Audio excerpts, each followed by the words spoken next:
Sabe, já parou pra pensar numa coisa? Por que um fio de cobre conduz eletricidade super bem, mas a ponta de um lápis, que também conduz, super macia e quebra fácil? Ou, sei lá, por que um cristal pode ser de um azul tão vivo, tão intenso? Pois é, o mundo à nossa volta tá cheio desses pequenos mistérios, sabe? E eles estão escondidos nas coisas mais simples do dia a dia. A ideia aqui é justamente essa. A gente vai mergulhar fundo e desvendar os segredos que fazem cada material ser do jeito que ele é. Olha só que legal esses três exemplos aqui. A gente tem um fio de cobre brilhante, uns cristais de sulfato de cobre com esse azul incrível e, claro, a grafite da ponta do lápis. Todos eles são sólidos, certo? Mas completamente diferentes um do outro. E isso já levanta a grande questão que vai guiar a gente nessa jornada. O que é que lá no fundo, lá na essência, faz cada material ter essas características tão, mas tão únicas? Então, para a gente começar a montar esse quebra-cabeça, a gente tem que ir para o básico, né? Como é que a ciência começa a organizar e a descrever esse universo de materiais que existe por aí? É o que a gente vai ver agora. Pensa comigo, como é que se começa a colocar ordem nessa bagunça toda, nessa diversidade imensa de materiais? Com certeza não é na sorte. Existe um método, sabe? Um ponto de partida para a gente conseguir identificar e entender qualquer material. E tudo, absolutamente tudo, começa com um conceito que é a chave de tudo. E esse conceito é propriedade. É simples. Uma propriedade é qualquer característica que a gente consegue observar ou medir no material. Pensa assim, é como se fosse o RG, a identidade da matéria. É o vocabulário que a gente usa para descrever as coisas. Tipo, a cor, o peso, se esquenta rápido ou não. Tudo isso são propriedades. Ok, vamos avançar um pouco mais nisso, porque a coisa fica mais interessante. Pensa que o conjunto de propriedades de um material é como se fosse a impressão digital dele. É única. Com ela, a gente consegue identificar o material sem erro. Mas tem um detalhe. Nem toda propriedade serve para isso. Algumas são mais úteis que outras para essa identificação. Para começar, existem as chamadas propriedades gerais. Massa e volume são os exemplos perfeitos. Pensa bem, tudo que é matéria tem massa e ocupa um lugar no espaço, certo? Se eu disser que tenho algo com 1 quilo, isso ajuda, mas não disse é 1 quilo de algodão ou 1 quilo de chumbo. Ou seja, são informações básicas, mas que sozinhas não revelam quem é quem no mundo dos materiais. E é aqui que o jogo vira. Entram em cena as propriedades específicas. Agora sim, a gente está falando da tal impressão digital do material. Coisas como o ponto de fusão, aquela temperatura exatinha em que um sólido derrete e vira líquido, ou a densidade. Essas características são únicas para cada substância pura. São elas que dão a certeza para a gente bater o martelo e dizer, opa, isso aqui é água, ou isso aqui com certeza é cobre. Ah, e claro, tem um grupo de propriedades que a gente usa o tempo todo e muitas vezes nem se dá conta, as organolépticas. Nome chique, né? Mas nada mais são do que aquelas que a gente percebe com os nossos sentidos. A cor, o cheiro, o gosto, a textura, o amarelo forte do enxofre, o cheirinho de limão, a sensação de pegar a mão talco.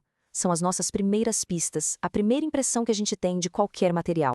Beleza, então a gente já separou as propriedades gerais das específicas. Agora vamos cavar um pouquinho mais fundo. Dá para dividir as propriedades em mais duas categorias super importantes. De um lado, aquelas que descrevem como o material é agora, e do outro, as que contam o que ele pode vir a ser. Funciona assim. De um lado, tem as propriedades físicas. A gente consegue medir a cor, a dureza, a densidade de um material sem transformá-lo em outra coisa. Ele continua sendo ele mesmo. Agora, do outro lado, estão as propriedades químicas.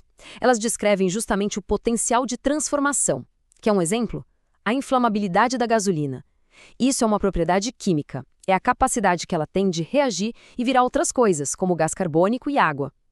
Viu a diferença? Uma descreve o que é e a outra o que pode acontecer com ele. Olha, um exemplo clássico de propriedade física é a mudança de estado. Tipo o gelo derretendo para virar água líquida.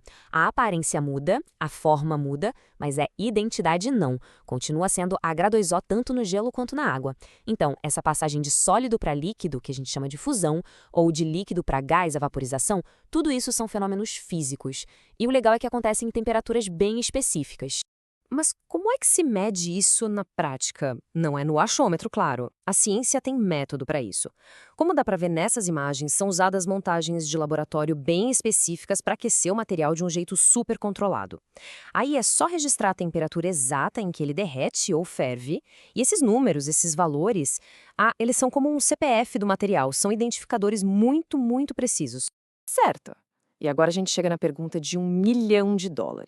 A gente já viu como descrever e identificar os materiais. Mas por quê? Por que a água ferve sempre a 100 graus no nível do mar? Por que o diamante é tão absurdamente duro? A resposta para isso não está na superfície, não é algo que a gente consiga ver a olho nu. Para entender isso, a gente vai precisar de um microscópio muito, mas muito potente. É isso. Agora a gente vai revelar o grande segredo por trás de tudo que a gente conversou até aqui. A razão de ser de qualquer propriedade está escondida lá dentro, no projeto interno do material, numa escala invisível. E aqui está o pulo do gato. Tudo aquilo que a gente vê e mede no nosso mundo, no mundo grande, o macroscópico, é só um reflexo do que está acontecendo lá dentro, em escalas minúsculas. Como a gente vê nesse esquema, tudo vai diminuindo até chegar no nível dos átomos. É essa organização interna que manda em tudo. O que acontece lá dentro define o que acontece aqui fora. E o ponto mais importante é este. Não adianta só saber do que o material é feito. Lembra do lápis e do diamante? Os dois são feitos da mesmíssima coisa, átomos de carbono. A diferença absurda entre eles está no jeito como esses átomos estão organizados, no arranjo deles. A arquitetura interna, a forma como eles se conectam, é isso que muda o jogo completamente. Esse fluxograma aqui resume a ideia principal de toda a ciência dos materiais de um jeito perfeito. É quase uma fórmula. A estrutura interna, o jeito como os átomos se organizam, determina as propriedades do material. Simples assim. E o mais incrível é que se a gente entende essa relação, a gente pode fazer o caminho inverso. A gente pode mexer na estrutura para conseguir as propriedades que a gente quer. É engenharia no nível atômico. E, claro, entender essa conexão entre estrutura e propriedade não é só uma curiosidade de laboratório, né? É a base de toda a engenharia, de toda a tecnologia que a gente usa hoje. É o que faz o nosso mundo funcionar. É esse conhecimento que permite aos engenheiros organizar os materiais em grandes famílias, cada uma com seus próprios superpoderes. Tem os metais, super resistentes, os polímeros, que são os plásticos, leves e flexíveis, as cerâmicas, que aguentam um calor danado, e, claro, os mais modernos, como os semicondutores dos nossos eletrônicos e até os biomateriais, que interagem com o nosso corpo. Cada um é bom para uma coisa. Essa tabela deixa tudo bem claro. Olha só, os metais são fortes e conduzem bem a eletricidade por causa da sua estrutura super organizada. Já as cerâmicas são duronas e aguentam altas temperaturas, mas quebram mais fácil. Os polímeros, com aquelas suas moléculas gigantes e compridas, são super flexíveis e levinhos. É como se cada classe de material fosse uma página de um cardápio, oferecendo um monte de opções de propriedades para a gente escolher. E aí que está o grande poder desse conhecimento todo. Quando a gente domina essa relação entre o mundo atômico e o mundo que a gente vê, a gente não precisa mais só escolher o melhor material que já existe. A gente pode ir além, a gente pode projetar materiais do zero, criar coisas novas com a combinação exata de propriedades que a gente precisa para a próxima geração de tecnologia, para qualquer desafio. Isso tudo nos deixa com uma pergunta que olha direto para o futuro, né? Se a gente sabe que a chave de tudo é a arquitetura dos átomos, quais vão ser os próximos materiais que a gente vai inventar? Que novas estruturas a gente vai conseguir criar para resolver os grandes problemas de hoje, como energia limpa ou os avanços na medicina? O projeto A Planta Baixa do Futuro está literalmente na escala atômica.